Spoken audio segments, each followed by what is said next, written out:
ഹിന്ദിക്കാരുടെ സംസാരം കേൾക്കാൻ ഭയങ്കര രസമാണ്. ചില വാക്കുകൾക്ക് അർത്ഥമേ ഉണ്ടാവില്ല.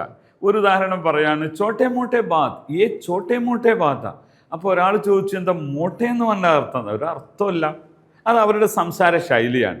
ഇതുപോലത്തെ ചില വാക്കുകൾ നമുക്കൊന്ന് പരിചയപ്പെടാം. സാദാ സീത ആദ്മിയെ, ഇയാളൊരു സാധാരണക്കാരനാണെന്ന് പറയും, സാദാ സീത ആദ്മി എന്ന് പറയും.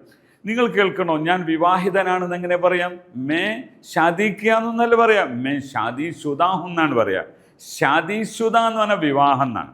ഈയിടെ ഒരാൾ എന്നോട് പറഞ്ഞു, ഫാത്തിയ കീത്തിയ പടോ. ഫാത്തിയ എനിക്കറിയാം, കീത്തിയ അറിയില്ല എന്ന് പറഞ്ഞു. അതങ്ങനെ ഒരു ശൈലിയാണ്. ഹാൽചാൽ കേസെന്ന് ചോദിക്കും. ഹാൽചാൽ, ഈ ചാലിൻ്റെ അർത്ഥമില്ല.